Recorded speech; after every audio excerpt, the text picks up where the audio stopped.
돈에 관한 고민인데요. 한두 살 나이를 이제 먹어가면서 돈이 참 중요하구나 이렇게 좀 느끼고 있어요. 네. 돈이라는 거는 아무래도 몸을 좀 편하게 해주고 무엇보다 뭐 어떤 걸 하든지 어떤 장소에 있든지 선택에 좀 자유가 있다는 게 되게 큰 장점이라고 저는 생각을 하고 있습니다. 네. 하지만 어느 순간부터 돈이 좀 인생의 기준이 된 느낌이 좀 들기 시작하더라고요. 네. 매사에 좀 돈이 되지 않는 일에는 큰 흥미가 없고, 네. 뭐 돈 되는 일에는 눈이 좀 반짝하고 관심이 또 가고, 네. 그러다 보니까 왠지 알 수 없는 좀 공허함 같은 게 좀 생기고 또 사람에 대한 의심 같은 게 좀 생기는 제가 좀 보이기 시작하더라고요. 그래서 제 고민은 저는 돈을 좀 좋아하고 사실 솔직하게 얘기해서 편하게 살고 싶어요. 근데 돈이라는 걸 올바르게 다루려면 어떻게 생각을 하고 살아가야 되는지 좀 궁금합니다. 돈을 다루는데 뭐 올바른 것도 그런 거 없어요. 뭘 그래 복잡하게 생각해. 돈 벌고 싶으면 벌면 되지. 근데 안 그게 벌린다 이거지. 욕심이 계속 좀 아니 그러니까 생기는 것 같아요. 자기가 돈이 필요하면 벌면 된다 이 말이야. 두 가지만 빼고 불법 행위, 부도덕 행위 두 개만 빼고는 자기가 어떤 수단 방법을 안 가리고 벌어도 돼요. 두 가지 빼고 뭐 불법적 행위, 두 번째 뭐라고 부도덕한 행위 빼고는 벌고 싶으면 벌어요.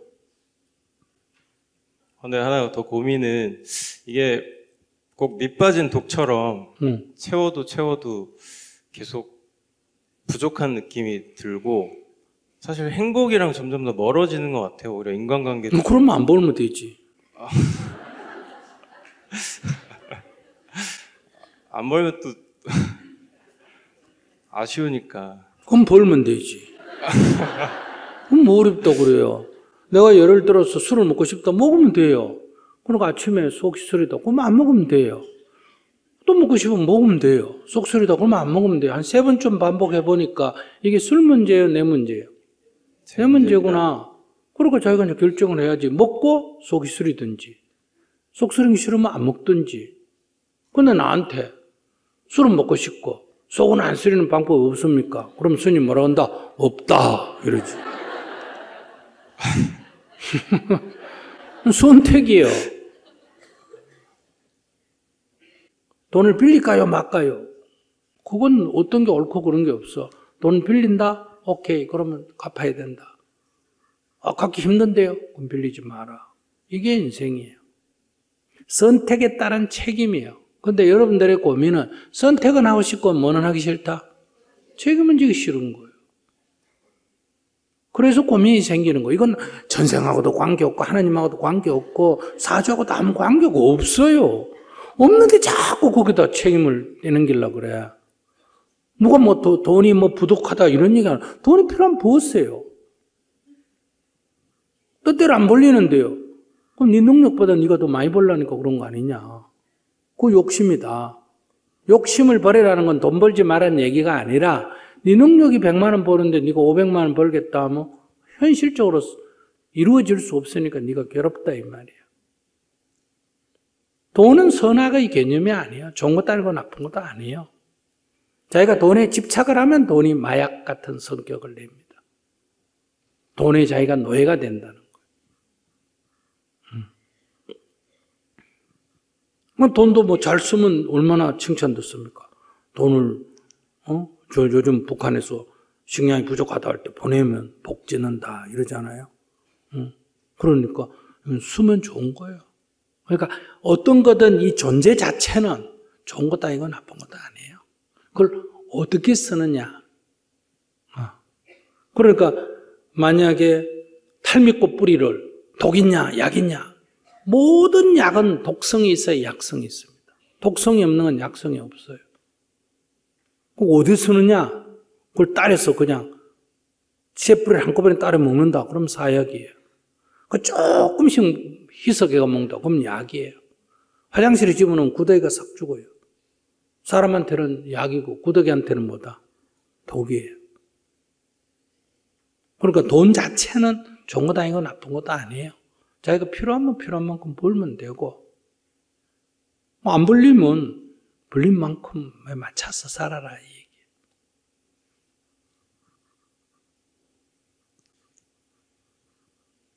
할 말 있으면 할 말 있으면 해봐요. 저 그럼 하나 더 궁금한 게 돈에서부터 좀 자유로워지는 법도 좀 궁금합니다. 욕심 돈은 없이. 자기를 구속하는 적이 없어요. 종이가 나를 어떻게 밧줄을 매거나 어떻게 하더나. 돈은 여기 가만히 있는데 왜 내가 난리여. 돈은 자기를 구속한 적이 없어요. 맞는 이해가 것 같습니다. 돼요? 예. 자기가 돈을 붙들고 있으니 구속이 되지. 돈이 자기 잡으러 없디까? 자기가 돈 주스러 다니지. 네, 맞는 것 같습니다. 우리 이제 알았어? 네. 또 돈이 얽매는 게 아니라 제가 스스로 그냥 얽매고 있지 않았나 생각을 했습니다. 감사합니다.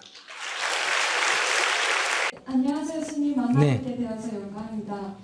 저는 회사를 다닌 지 5년이 되었고 교대 근무를 해서 야간에도 주말에도 공휴일에도 혼자 일하는 시간이 많습니다. 그리고 수면 부족이나 불규칙으로 인한 건지 모르겠지만 이런 일을 5년이나 하다 보니까 이제 아픈 것도 많고 어느새 제가 좀 침울하고 만사에 기력이 없는 무유력한 사람이 되었다는 것을 알게 되었습니다. 성격도 변하다 보니까 대인관계나 제 개인적인 발전에도 안 좋은 영향을 받는 것 같습니다. 그래서 가끔은 이 회사를 들어와서 내가 몸도 망가지고 성격도 바뀐 것 같아서 회사를 들어온 것이 후회가 될 때도 많습니다. 그래서 퇴사를 하고 싶은데 당장 퇴사를 하자니 돈을 벌어야 되는 사정이고 그리고 교대 근무를 하면서 공부를 다시 해가지고 이직 준비를 하려니까 좀 무언가를 하고자 하는 의욕이나 에너지가 생기지 않고 몸이 너무 고단해가지고 자꾸 누워서 그냥 쉬고 싶습니다. 그래서 저는 이런 상황에서 어떻게 하면 좋을지 스님에게 조언을 구합니다. 감사합니다. 아무리 돈을 많이 주고 아무리 높은 지위를 줘도 건강을 해친다면 해야 될까 말아야 될까? 안 해야 돼요. 다 이게 돈을 벌고 출세를 하는 것도 다 잘 살자고 하는 일인데 그렇게 해가 건강해쳐가 죽어버리면 안 그러면 병석에 누워있으면 그게 무슨 의미가 있느냐. 그럴 때도 의미를 갖는다면 이런 건 돼요. 나라의 독립을 위해서 목숨을 거는 거는 한번 해볼 만한데 그깟 돈을 위해서 목숨을 건다든지 그건 목숨을 걸 만한 값어치가 있는 거는 아니다. 그런데 정말 자기가 싫어하니까 이게 힘드는지 힘이 들어서 지금 정신적으로 힘드는지 이건 좀 체크를 해봐야 돼요. 아침 몇 시에 출근해요? 낮에 일할 때는 9시에서 21시고요. 밤에 야간할 때는 이제 21시부터 9시입니다. 2교대예요. 8시간 우리가 일하게 돼 있으면 3교대를 해야 맞잖아. 그럼 2교대면 그럼 그 추가 근무 수당이 더 나와요? 근데 수당은 나옵니다. 돈벌이는 된다는 얘기예요. 근데 왜 건강해쳐요? 야간 근무 때가 힘들어요? 네, 그러니까 호르몬 문제인지 모르겠지만 그냥 기력이 없고 뭔가 만세 의욕이 없고 늘 피곤하고. 그럼 병원에 가서 검사해 봤어요? 검사는 검사부터 하고 나한테 물어야지. 의사가 충분히 답해 줄 수 있는 거를 나한테만 물으면 어떡해. 그럼 내가 또 새로 의학 공부를 해야 된단 말이야. 그러니까 이럴 때 제일 좋은 거는 병원에 가서 아시겠죠? 병원에 가서 의사 선생님과 상담하고 몇 가지 검사를 해보고 이런 치유가 필요하다 하면 치유를 하고 이거는 과로기 때문에 쉬어야 됩니다 하면 진단서를 첨부를 해서 요 회복을 할 동안에 휴가를 얻으면 된다 이 말이에요. 그러면 휴가를 안 주면 그러면 휴가하려면 퇴사해라 이러면 이건 부당노동 행위이기 때문에 이건 고발하면 된다는 거예요.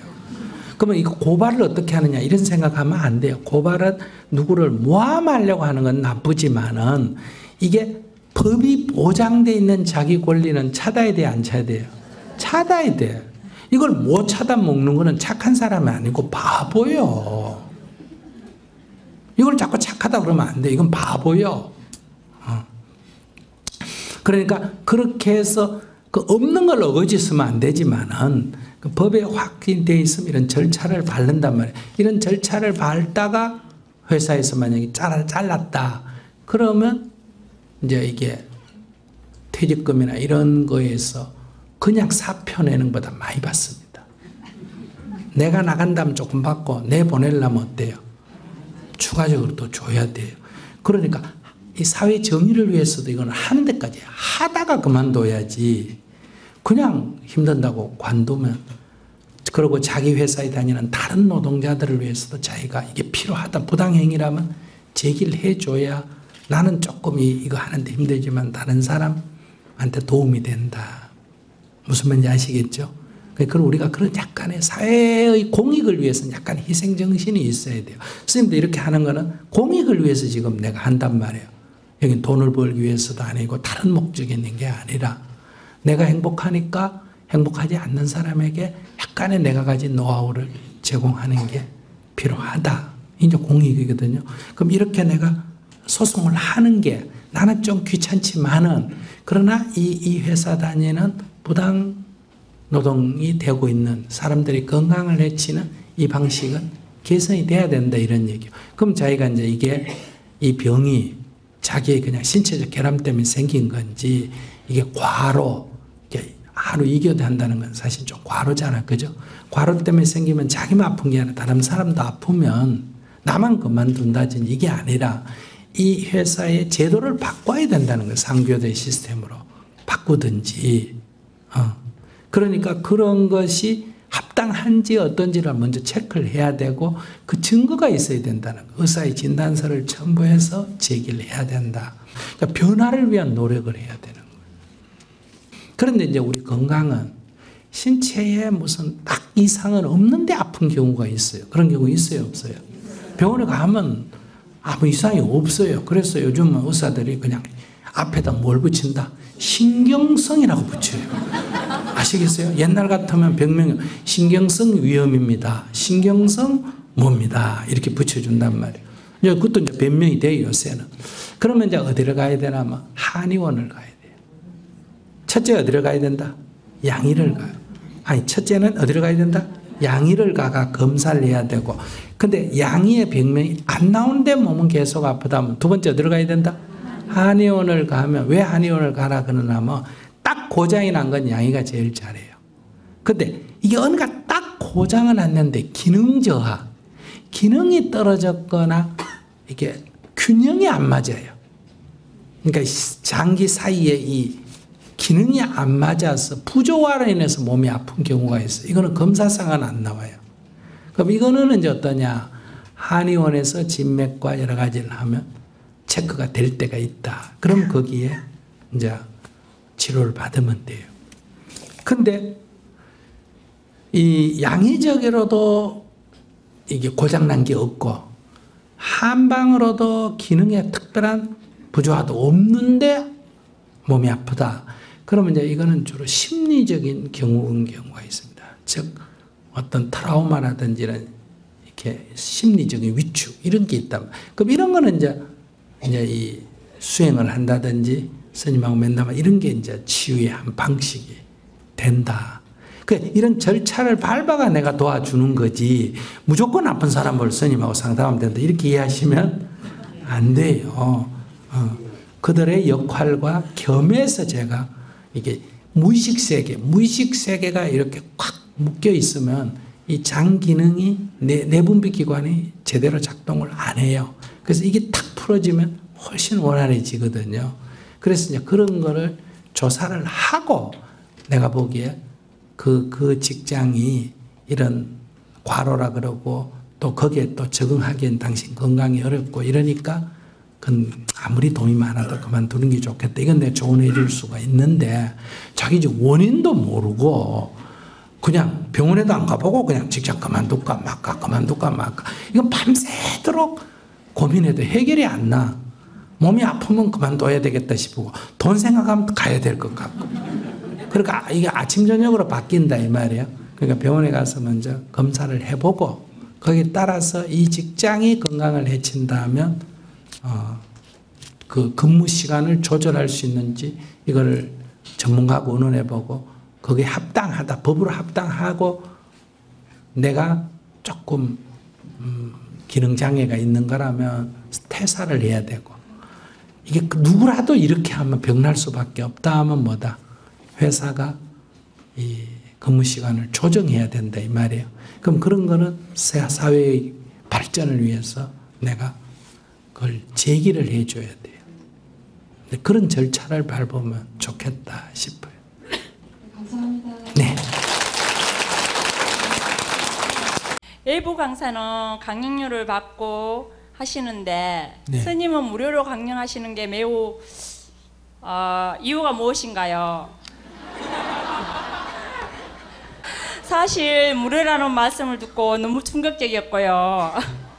이 각방한 세상에 이런 일이 있다니 충격적이었고, 스님께서는 인류 호텔에서 지내시고 음식도 인류 음식을 드실 줄 알았는데 아니라는 것을 듣고 충격적이었습니다. 대강료까지 내신다니 또 놀랐습니다. 어떤 이유십니까? 아무 특별한 이유가 없어요. 왜 그러냐면 제가 지금 고등학교 다니다 절에 들어왔잖아요. 네. 그러면 제가 지금 여러분과 대화를 하는데 여러분들이 볼 때 법륜 스님이 유식하다든지 법륜 스님이 아는 게 많다든지 법륜 스님이 뭐 지혜가 있다든지 이렇게 있다면 그거는 내가 그 이후에 세상 딴 경험도 했겠지만 학교 교육을 유학을 가든지 무슨 대학을 가든지 이런 교육을 안 받았기 때문에 영향을 받았다면 부처님의 가르침밖에 영향을 받은 게 없다 이 말이에요. 근데 내가 부처님한테 아무런 지적 뭐랍니까 그 소유권에 대해서 돈을 지불한 적이 없어요. 이건 다 부처님 거 내가 공짜로 가져와서 내가 쓰고 있지. 그리고 나도 덕을 봤으니까 나도 이것을 사람들하고 나눠 가질 때 그냥 가져야지. 그래서 일단은 강사료를 안 받고 나도 안 줬기 때문에 안 받고 하는데, 근데 뭐 이런 건 당연히 이제 강의료로 없지만은 뭐 군대라든지 이런 이제 국가 공무원 기업 군대에 초청하거나 경찰서 초청하거나 공무원들 초청하거나 해도 내가 강의 안 받으면 이제 거기는 굉장히 그걸 어려워해요. 서류에 뭐다 강사료를 지불을 해야 되는데, 그래도 내가 여러분들이 다 국가를 위해서 일하는데 내가 안 받는다. 절이나 교회는 말할 것도 없고, 예를 들면 유료 관객을 모아놓고 이제 강의를 많이 요청한다면 그래서 그런 데는 안 나가는 거예요. 아무리 많이 준다고 해도 강의 자체를 안 하죠. 그거는 받을 수도 없고 안 받을 수도 없는 거기 때문에, 그래서 제가 강의를 안 받고 있어요. 그리고 또 두 번째는 지금 강의를 안 받아도 사는데 지장이 없어요. 그 우리 정토회에서 밥도 주죠. 뭐 가다가 오늘 또 오다가 국수 한 그릇 사 먹고 왔는데 그 정도는 이렇게 계산이 되거든요. 그리고 뭐 차도 만약에 이제 기차를 탄다면 기차비 그 영수증 청구하면 다 나오지. 또 봉고 타고 다니는데 운전해 주지. 그러니까 뭐 돈 들 일이 특별히 없어요. 돈을 줘도 쓸 데가 없어요. 어디 쓰노 그거를. 그러니까 이렇게 주는데 뭐 북한에 애들 굶어 죽는다면 쓰거나 뭐 어디 쓰거나, 그래서 제가 주는 것도 이렇게 어디 보시하라는 돈을 주면 받지만은 뭐 스님 뭐 이거 아까 봤어요. 스님 옷 사입을. 근데 이런 옷 남으면 딴 사람이 입을 수 있나 없나? 없어. 그렇기 때문에 이런 옷을 몇 벌 가지고 있으면 뭐예요? 여름, 겨울로 갈아입을 옷만 있으면 되지. 그러니까 이제 사실은 필요가 없는 거예요. 그리고 호텔을 가서 자면 뭐 해요 거기? 눈만 붙이고 눈 뜨면 그만인데. 그러니까 저는 뭐 공항에서 많이 자요. 이렇게 갈아탈 때는 그냥 공항이 좋아요 안 좋아요? 좋아. 화장실도 있지, 물도 나오지, 뭐 에어컨도 틀어져 있지, 여름에는 히터도 나오지. 근데 부처님은 어떻게 살으셨느냐? 자는 건 나무 밑에서 잤어요. 먹는 거는 얻어 드셨어요. 고구려가. 입는 거는 시체를 사서 버린 천, 이걸 분소이라 그래요. 분소이를 입으셨어요. 그러니까 버려진 옷을 주스 입으셨어. 그분을 내가 롤 모델로 삼고 있는데 내가 그렇게 살아야 돼. 원래대로 하려면. 근데 그렇게 살려면 너무 힘들잖아. 그죠? 근데 이 정도 사는 거는 굉장히 내가 혜택받고 사는 건데 여기 또 무슨 더 불만이 있다 그러면 내가 중을 안 하는 게 낫지. 이 스님을 하면서 굳이 호텔에 자고 스님이 하면서 뭐 이렇게 할 이유가 뭐가 있어요? 그럼 결혼해가 그냥 쓰면 되지. 근데 그렇다고 호텔이 전혀 자면 안 된다 그건 아니에요. 국제 컨퍼런스 같은 거 있으면 호텔에서 하면 자야 돼요, 안 자야 돼요? 자야 돼. 나만 노베 내려와서 잘 수가 없잖아. 그러고 싶더라도 그 사람들이 그건 불편해 한단 말이에요. 그것도 그렇게 해서 식사를 할 때는 같이 먹어야 되나 안 먹어야 되나? 먹어야 돼요. 또 이제 이런 거 할 때 이제 제일 좋기는 이런 강연을 해도 스님이 무료로 출연하고 여기 있는 봉사자들이 다 무료로 해도 돈이 좀 들까 안 들까? 들어요. 이 강서 사용료는 존재 안 존재 모르겠어요. 구청장님이 아마 무료로 제공했으면 다행인데 이 다 조금씩 받아야 안 받아요. 관리비 때문에 받아요. 그러면 이제 홍보도 하려면 뭐 프린카드도 붙여야 되면 돈 들까 안 들까? 돈 들어요. 그러니까 이런 강의 하는데 아무리 다 100% 무료로 해도 한 1,200만 원 듭니다. 무슨 말인지 아시겠어요? 그러니까 우리가 큰 강좌 이런 거 못하는 거예요. 그래서 요 작은 거 하는 이유는 요게 빌리는 경비가 어때요? 제일 적게 돼요. 요거 20만 원, 뭐 30만 원 그래밖에 안 들거든요. 그래야 우리가 이 강연을 해낼 수 있지. 이렇게 크게 큰 데를 구하면 이제 음향연이 뭐니 이런 것 때문에 못 하거든요. 그래서 여러분께 이제 이걸 일일이 말 못하니 말이 나왔으니까 그런데 이렇게 무료 강연 하더라도 이렇게 갈 때 조금 자기 의자값은 내고 가야 돼. 알았죠? 그래야 그걸 모아가 다음에 또 하고 다음에 또 하고 그렇게 돼. 사실 저희가 어려운 문제는 그 부동산이 반값으로 떨어졌습니다, 지금. 그 부동산도 많지 않았는데 이제 지금까지 그동안 이제 열심히 해가지고 벌어가지고 부동산을 몇 개 이제 사놨었습니다. 근데 그 부동산이 반 이하로 떨어진 바람에 더군다나 이제 그 부동산을 살 때 그 자기 돈만 가지고 산 게 아니라 은행 돈을 가지고 사지 않습니까? 제가 요즘에 이제 느끼는 게 내가 부동산을 가지고 있어도 내게 아니고 은행 거다 이렇게 생각이 들어갑니다. 이자는 이제 점점 늘어가고 지금 이자는 이제 못 갖고 있는 형편입니다.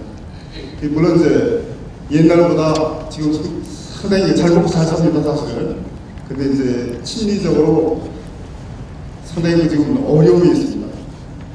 그리고 또 이제 또 한 가지는 이제 그 사람들의 어떤 심성이 과연 부처님 같은 심성도 있겠지만 상당히 그 생존을 위해서는 그렇지 못한 점이 상당히 많은 것 같습니다. 그래서 두 가지 질문을 하겠습니다.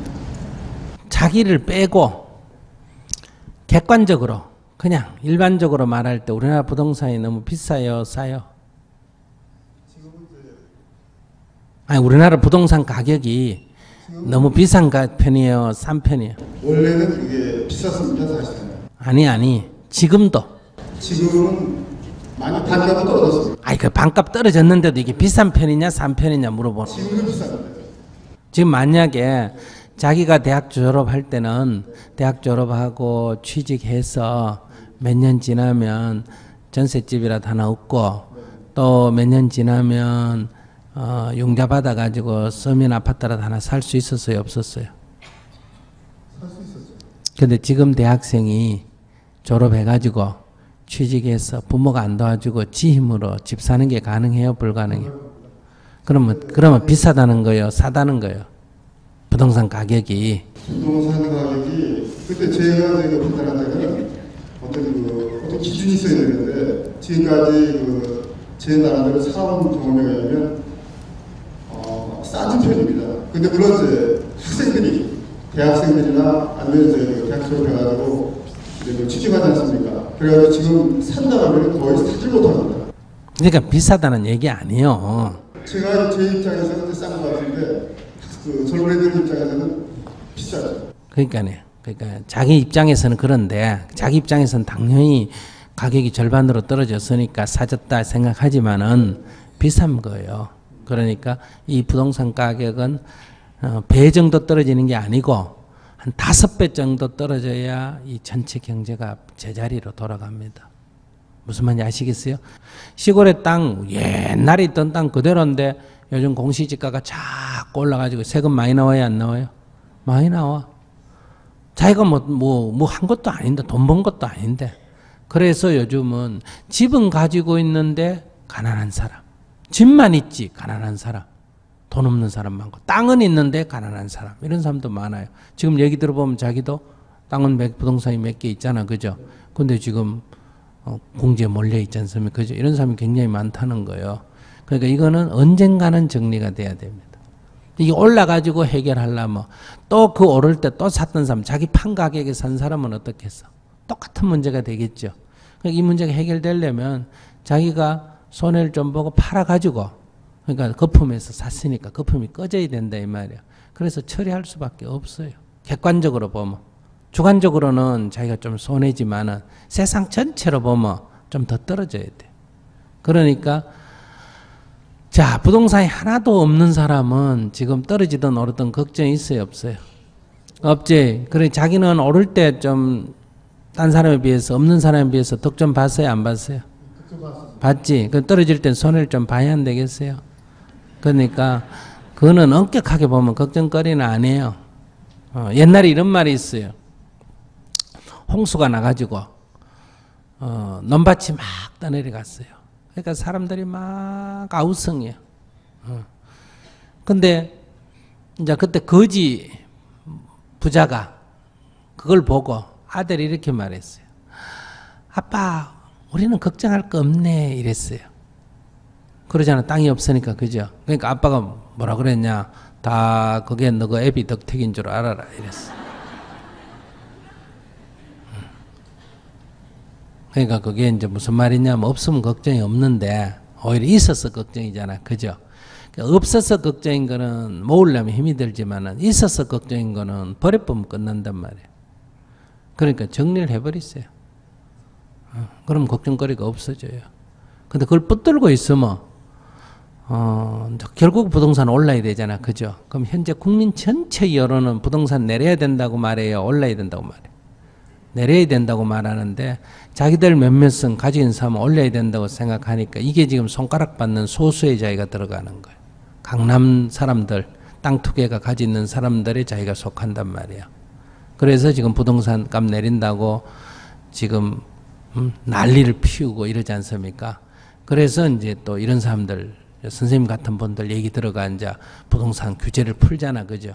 그럼 풀어가지고 이제 또 투기가 좀 일어나다가 그때 이제 딱 빨리 풀어치우면 되는데 지금 선거 국면에 땅값 올릴 것 같아요? 안 올릴 것 같아요? 선거 국면에 지금 국민 전체 여론을 보면 땅값 올리면 난리 나겠죠?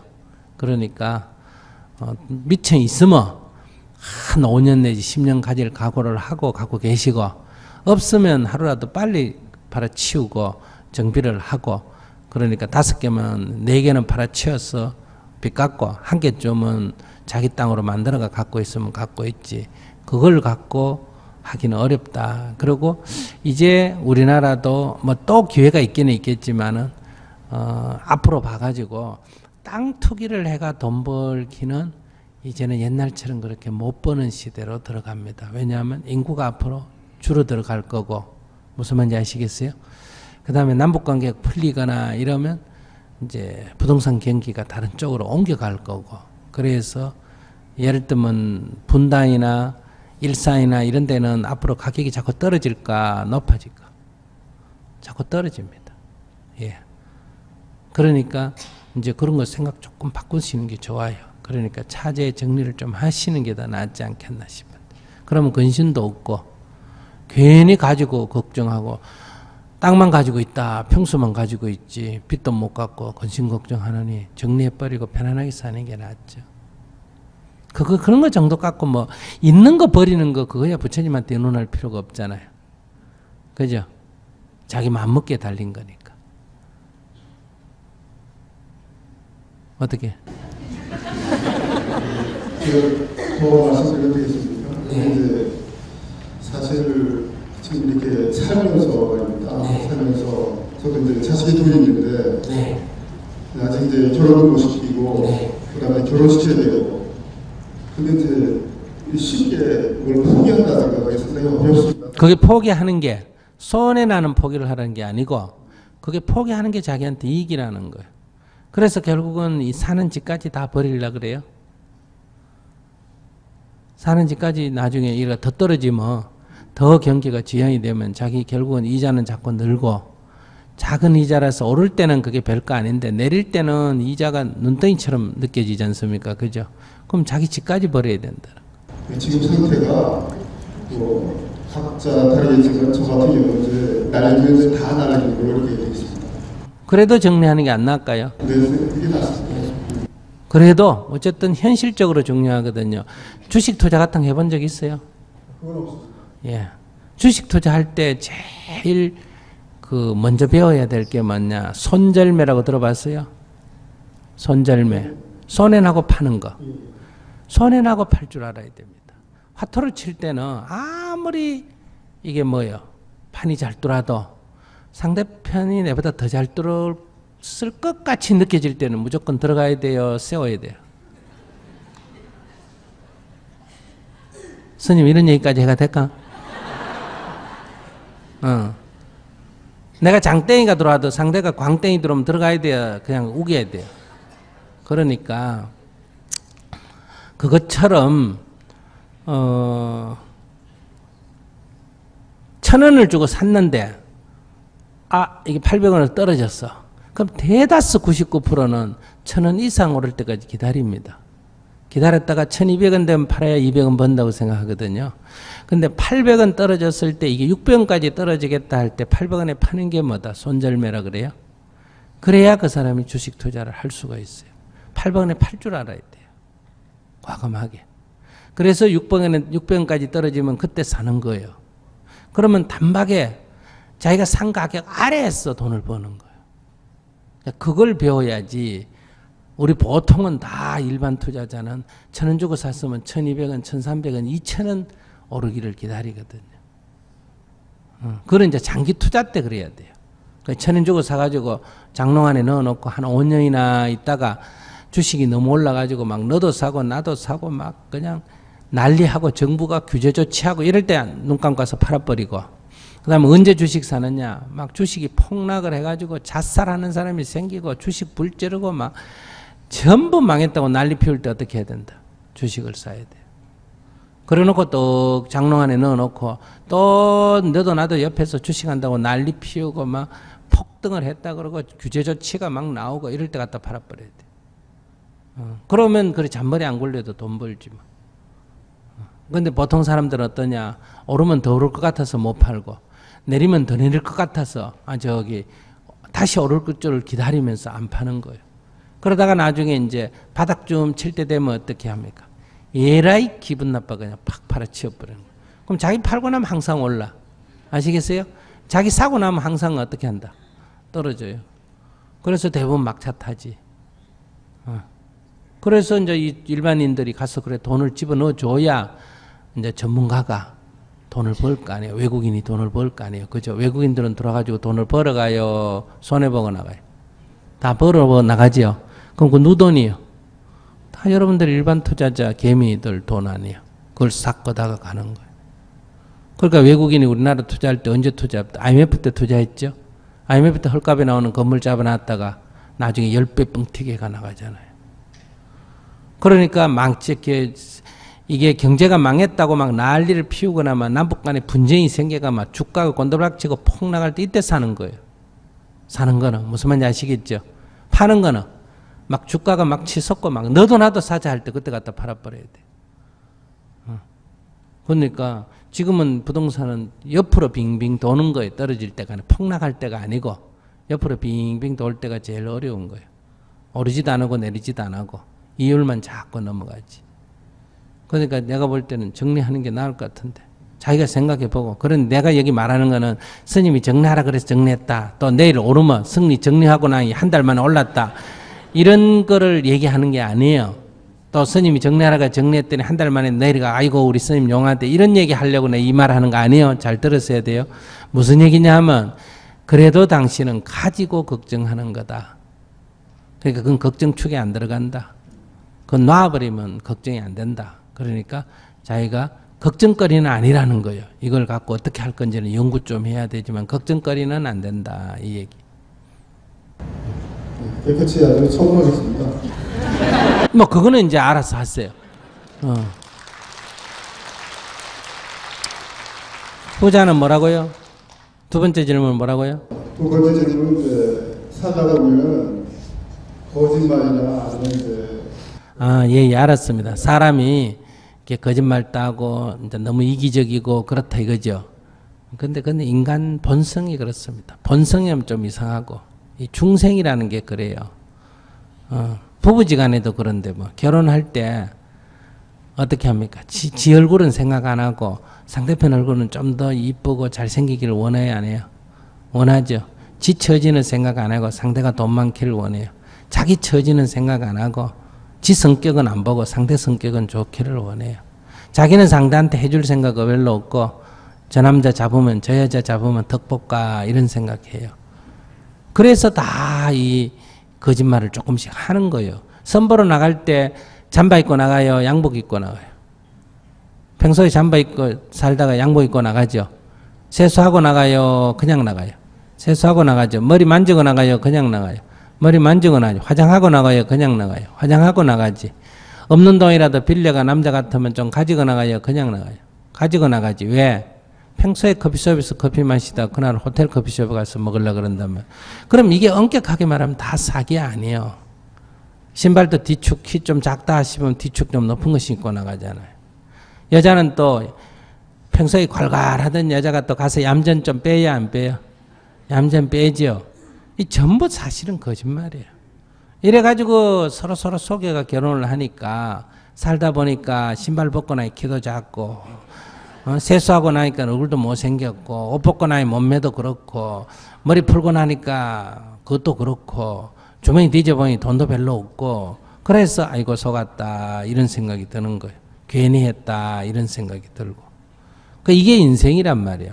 부부지간에도 하물며 이렇게 사는데 남한테 얘기해서 뭐 알겠어요. 그러니까 인간이 이렇다는 걸 알면 그러면 인간이 실망이 아니에요.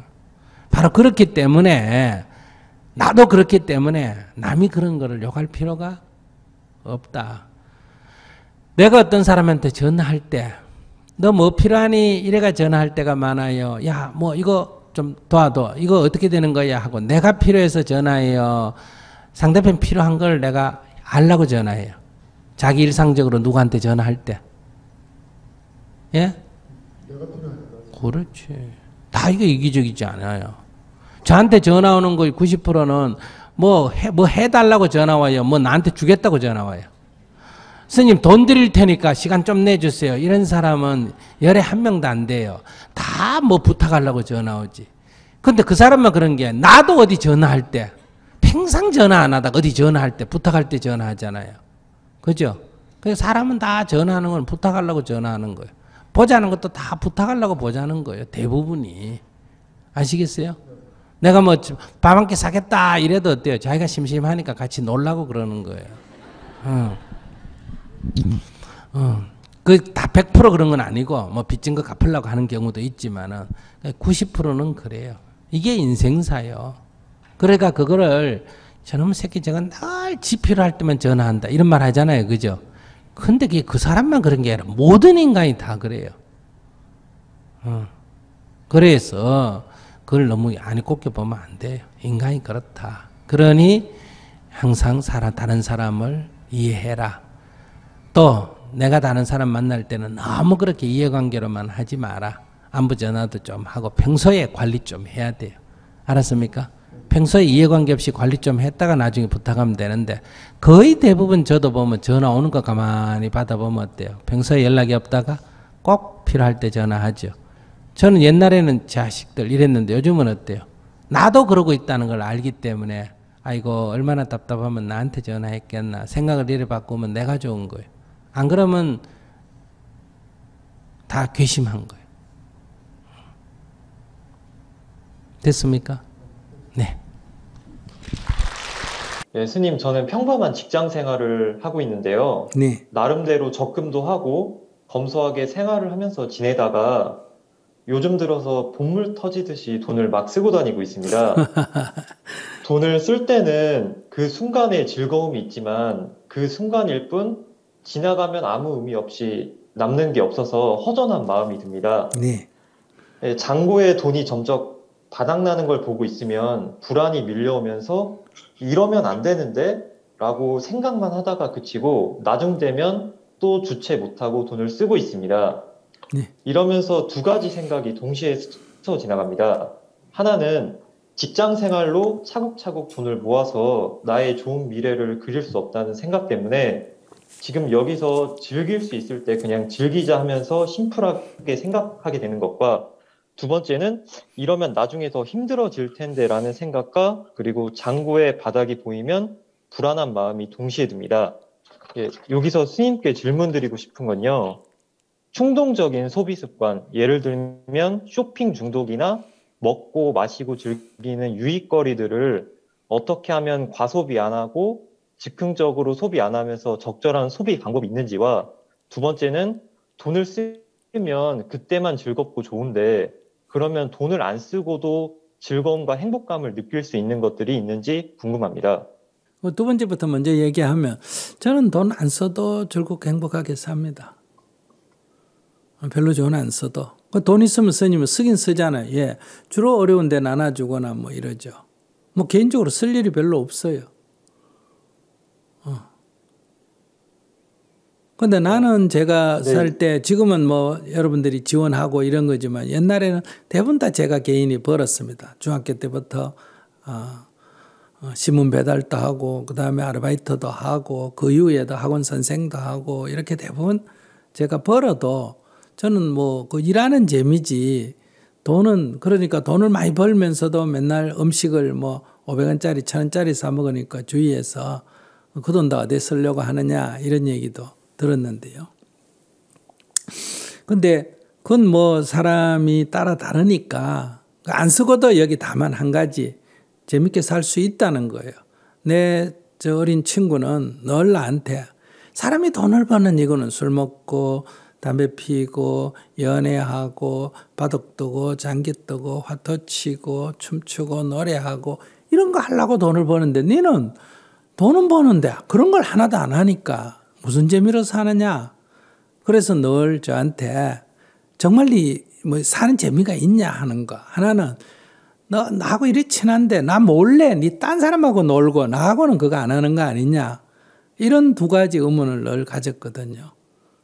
그런데 뭐 담배 안 피우는 사람한테 물어봐요. 담배 피우는 사람은 담배 안 피우고 무슨 재미로 사나 하지만 담배 안 피워도 살 수가 있고 담배를 안 피우면 스트레스가 어떻게 풀리나 하는데 담배 안 피우고도 스트레스 풀 일이 있고 술 안 먹고 어떻게 사나 술 안 먹고 어떻게 사업을 하나 이런데 술 안 먹고도 사업 잘하는 사람이 있고 커피 마시는 사람은 커피 안 마시고 무슨 재미로 차 마시는 사람은 그 고급 차 그거 마시는 재미로 사는데 그거 안 마셔도 얼마든지 스님들 다 뭐 차다하게 나누고 한 잔 나누고 했는데 저는 뭐 닭이 같은 것도 없고 차 마시는 거는 문화도 없어요. 커피도 뭐 거의 안 먹고 그래도 뭐 사는데 아무 지장이 없어요. 뭐 결혼하는 재미, 애 키우는 재미 뭐 그런 거 없이도 사는데 문제가 없어요. 그래서 뭐 나이가 70인데도 제가 자기보다 더 웃고 살잖아요. 근데 내가 생각할 때는 나이가 30대다 그러면 젊은 것만 갖고도 엄청난 재산 아닐까? 자기 그 뭐 좀 알려진 법륜스님 70 자기가 지금 당장 70이 돼가 법륜스님 될래? 뭐 아무것도 없더라도 30대인 자기 될래? 나는 바꿔주려면 얼마든지 바꿔줄게요. 나는 뭐 지금이라도 바꾸자면 대반 바꿀 수 있다면 바꿔버리겠어요. 그런데 그러니까 그런 재미는 있다. 재미라는 게 혀끝에 스치는 재미, 손끝에 끝치는 재미, 그만 재미가 아니에요. 그거는 이제 쾌락이라 그러죠. 말초신경을 자극하는. 근데 제 초등학교 친구들 이제 시골에 내려와 있으니까 가끔 보는데 한 15년, 20년 전에 만났을 때는 만나면 술 먹고 노래방 가고 담배 피고 그런데 요즘 이제 70이 돼가 만나니까 이번에 술도 별로 안 먹고 담배도 피는 사람이 한두 명밖에 없고.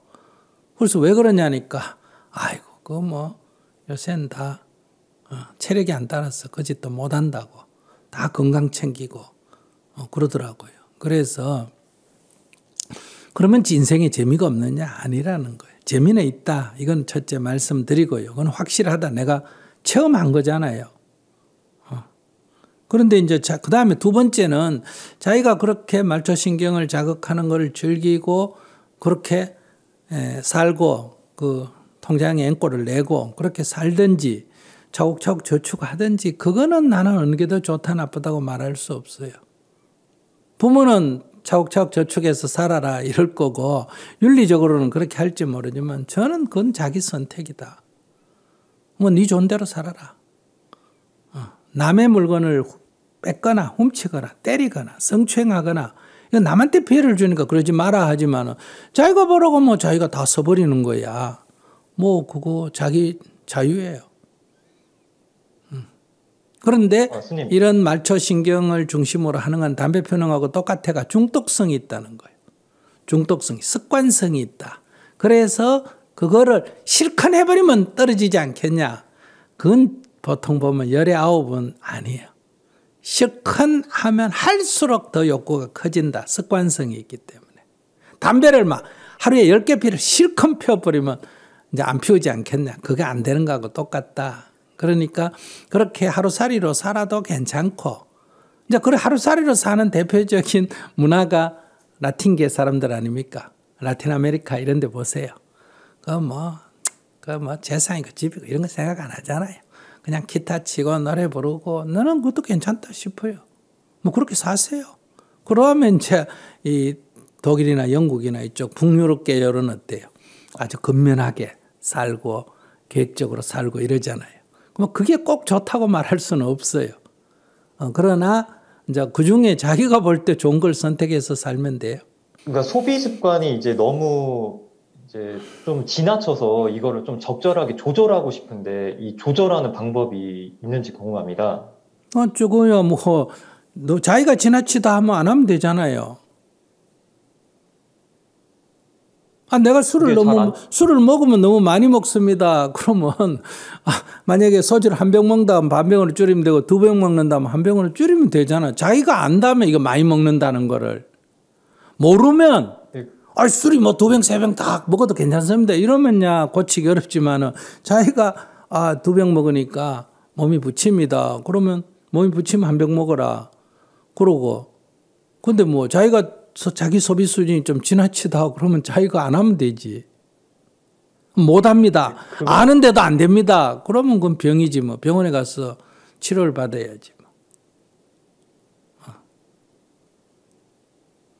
네. 방법이 없지. 그 자기가 아는데 자기가 못한다. 몰라가 못하는 건 내가 가르쳐 줄 수 있지만은 아는데 못하는 거 그건 방법이 없지. 아는데 못하는 거는 그 아는데 못한다 아닌 게 아니에요. 자기 무의식 세계에서는 젊을 때 한때 이것도 한때 아니냐. 노세 젊어서 노세 늙어지면 못나나니 그게 지금 무의식 세계에 있어가 한때 아니냐. 생각은 아이고 이러면 안 되는데 해도 마음에서는 아이고 뭐 아직 한때인데 젊을 때 못 날아가 나중에 후회한다. 이런 게 무의식 세계에 있으니까 안 되는데 하면서도 계속 그렇게 하는 거예요. 그러니까 뭐 앵꼬가 나는 게 아니라 마이너스 통장이 되고 신용 불량이 되도록 한번 놀아봐요. 그럼 어때? 그래 신용 불량이 돼가지고 뭐 그것도 안 되면 서울역에 앉아가지고 보로박사나 놔놓고 깔고 앉아가지고 뭐 바다가서 계속 술 마시고 하면 되지. 뭐 안 될 게 뭐가 있어? 뭐 이래 주거나 저래 주거나 죽으면 마찬가지인데. 까짓 한번 즐겨봐요.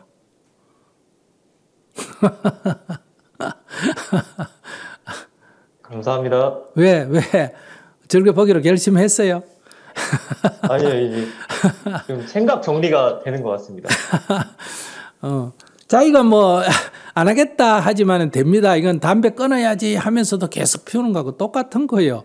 그러면 그게 안 끊어지는 게 아니라 무의식 세계에서는 그 순간은 어떠냐? 까짓 그 담배 안 피우고 오래 살면 뭐하노? 한 대 피우고 일찍 죽는 게 낫지. 이런 게 그 순간은 딱 작용하기 때문에 그게 안 되는 거예요. 길게 생각하면, 지나놓고 생각하면, 아, 이러면 안 되는데, 건강이 나쁜데, 이러지 마라. 담배가 피우고 싶은 그 순간에는 딱 사로잡힘이라 그래. 다른 거 아무 생각이 안 들어. 죽어도 좋다, 이렇게 돼. 사람이 그런 경우 허다합니다. 화가 팍 난다. 평소에 누가 칼을 가져와서 너 죽이겠다고, 아이고, 살려주세요, 이러잖아요. 근데 화가 팍 났을 때 누가 칼로까지 찌르겠다 그러면 어때요? 오히려 옷을 벗고, 그래! 찔러라, 찔러! 이래 나오잖아요. 그러죠? 미쳐서 그런 거예요, 미쳤어. 눈에 뵈는 게 없는 거예요. 그런 것처럼 딱 먹고 싶거나 뭐 성추행하고 싶거나 요 욕망에 확 사로잡히면 그 순간은 감옥 가는 것도 아무 생각이 없는 거예요. 딱 필름이 끊어지고 그때만 딱 하는 거예요. 그건 이제 여기 짐승들도 보세요. 토끼도 겨울에 배고프면 그거 딱 칭는 걸 끊고 먹으면 덫에 걸려가 죽는다 이래도 생각 안 하잖아요. 낚싯밥 딱 들이키면 물고기가 팍 물잖아요. 그거 먹으면 죽는데 그 순간은 딴 게 아무 생각도 안 나는 거예요. 이걸 사로잡힘이라 그래요. 그 부부지간에도 화가 확 나면 그 순간에 막 제 자식을, 제 남편을, 제 아내를 막 때리거나 칼로 찌르거나 이런 일이 생기잖아요. 그 순간은 아무 필름이 딱 끊어지고 오직 거기만 꽉 집중이 된단 말이에요. 그게 미친 증상이거든요. 지나놓고 보면 이해가 안 돼. 자기가 봐도 내가 왜 이랬는지. 그래서 후회한단 말이에요. 그러니까 자기도 지금 그 순간에 담배 피우고 싶은 그 순간처럼 그 소비에 딱 사로잡힌 막 통장이고 뭐고 미래고 뭐고 아무것도 없어지고 거기만 딱 사로잡힌다는 거예요. 그걸로 이제 한두 번 해보고 이거 이러면 내가 미래에 별로 안 좋다. 이렇게 생각하면 그걸 자꾸 합리화하면 안 돼요. 안 됩니다. 이런 소리 하면 안 되고 딱 끊어야지. 그러면 당분간 어때요? 자기가 저도 어릴 때 젊을 때 해봤는데 일단 한 달간 아무것도 안 사고 안 산다. 이렇게 한번 살아봐요. 있는 것만 먹고 얻어먹고 일단 어떤 것도 돈 주고는 안 산다. 이렇게 한번 살아봐요. 처음에는 불가능할 것 같죠. 됩니다. 그러니까 한 4km 안에 있으면 차도 타지 말고 걸어 다니고 만약 멀다 하면 딱 한 달짜리 대중 패스, 교통 패스만 딱 하고 더 이상 안 쓴다. 자가용 있으면 놔놓고 현금은 일체 안 쓰고 카드도 안 쓴다. 제한된 범위 안에 거 요것만 갖고 생활한다. 없으면 굶는다. 얻어먹는다. 이렇게 딱 해가지고 한 달, 두 달 살아보면 아무 문제도 없습니다. 자기가 그렇지 않아도 우리 지금 정토에서는 이런 일에 한 달 소비 안 하기에 참가하는 사람이 있거든요. 그래가 한 달 해보는 거예요. 그럼 보통 하루 있다 떨어지는 사람, 이틀 있다 떨어지면 3일 있다 떨어지는 사람. 스님은 밥 일치 안 먹고 30일, 50일, 70일까지 해봤거든요. 음식 딱 끊고. 근데 뭐 음식 안 먹는 거에 비해서야 이런 거에 쉽지 뭐. 차 안 타기 그게 밥 안 먹는 거하고 어떻게 비교가 되겠어요. 이렇게 딱 해가지고 자기가 그걸 끊으려면 그렇게 해야 되는 거예요. 그런 딱 도전을 해서 한번 자기를 이 중독성, 소비 중독성으로부터 탁 벗어나야 되는데 여기 이제 욕구불만이라는 게 있어요. 심리적으로 분석하면. 그래서 병원에 가서 분석을 해보면 이 심리가 이 욕구 불만이 어릴 때 강했던 것이 있으면 이제 이런 소비가 통제 안 되는 사람이 많거든요. 이것도 일종의 정신질환입니다. 술이 통제 안 되는 거나 똑같은 정신질환에 속하거든요.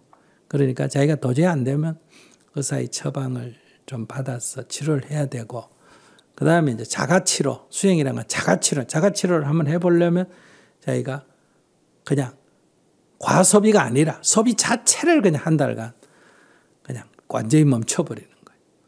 회사를 안 가는 한이 있더라도 이 병부터 먼저 고친다. 이렇게 단호하게 딱 하면 그거 뭐 굶는 것도 하는데 그거 고치는 게 뭐 어렵겠어요. 감사합니다. 네. 뭐 굳이 인생이 그렇게 살 거 뭐 있나. 그냥 띵까띵까 살자 이러면 살아도 돼요. 항상 그 길은 열려 있습니다. 안 되는 거를 알면서도 계속 그렇게 하는 게 병이라는 걸 알게 되었고 스님이 말씀해 주신 것처럼 한 달간 소비 안 해보면서 살아보고 그 안에서 이제 즐거운 것들이 뭐가 있나 이렇게 찾아보고 막 깨달아 보겠습니다. 감사합니다. 집에서 직장까지 거리가 얼마요? 거의 1시간 됩니다. 차로. 네, 그렇습니다. 차로 1시간이면 그럼 자기 안 써보고 어떻게 살래? 그 말이 안 되는 얘기잖아, 벌어. 직장 한 달 안 다니고 살아볼래요? 힘들 것 같습니다. 그러니까 봐. 금방 실천도 못할 얘기를 하면 어떡해. 그러니까 딱 자기가 한 달 돈이라는 개념을 없이 살아보겠다 이러면 직장 다니는데 지금 뭐가 필요하냐? 교통비가 필요하다. 그러면 교통비는 대중교통으로 한꺼번에 딱 끊고 그 사이에는 걸어 다니는 한이 있더라도 택시나 뭐 일체 안 타고 고개 떨어지면 직장을 안 나가든지 걸어가든지 둘 중에 하나인데 이래 정해야 이게 위기를 극복하지. 살다 보면 도저히 지키지 못할 일이 벌어지게 된다 이거야. 그럴 때 그 위기를 안 하고 넘겨야지. 그럴 때 가서 해버리면 그다 고생만 하지 업장 소멸은 안 되는 거다. 그러니까 절대적으로 안 할 수 없는 일. 첫째는 이거 병 고치려면 직장 한 달 휴가 내버리면 돼요. 거리가 멀면. 두 번째는 직장 가까이 가서 어디 친구 집에 가서 걸어 다니든지. 그러면 안 그러면 지금부터 회사 다니는 거는 대중교통으로 카드로 딱 적립해가 그만큼만 딱 적립해가 그것만 갖고 살든지 이렇게 하고 나머지는 일체 안 산다. 뭐 물도 수돗물 마시고 커피도 안 먹고 이렇게 딱 해가 안 사고 한번 살아봐야 돼. 하려면 그렇게 확실히 해야 된다 이 말이에요. 그걸 뭐 하다가 야 이거는 정말 안 됩니다 이렇게 생각하면 안 돼. 자비가 없으면 그런 회사를 안 가고 뭐 월급을 좀 잘리고 욕을 얻어먹고 그런 걸 다 감수해야 위기를 넘어간다. 단식을 하면 죽을 것 같아. 죽어도 좋다 이렇게 생각해야 그 위기가 극복이 되는 거예요. 하려면 그렇게 딱 계획을 세우고 해야지 흐지부지 하면 괜히 이렇게 자기는 이것도 안 되고 저것도 안 되고 도전하는 것보다 잘 안 돼. 그러면 자꾸 자학증상이 생기는 거예요. 나는 문제야 이렇게 돼. 자기 아무 문제가 없는 사람이에요. 그래서 자기를 문제라고 자꾸 생각하지 말고 그럴 바에야 그냥 마이너스 통장이 나오도록 써버리고 정신 차리든지 안 그러면 지금 여기서 멈추든지 문제는 없어요. 그러니까 쓸데없는 도전을 하면 자꾸 실패하니까 자꾸 자학증세가 생겨. 우리 인간은 누구나 다 생긴 그대로 완전해. 아무 문제가 없어. 근데 자꾸 자기가 욕심을 내가 그걸 못하니까 자꾸 자기가 부족함을 느끼고 자기는 뭐 안 되는 사람 같이 자꾸 생각하는 거예요. 자기는 아무 문제가 없다. 자기는 온전하다. 이대로도 좋다. 이런 관점을 가져야 된다. 그래야 자기 병을 치유할 수가 있습니다.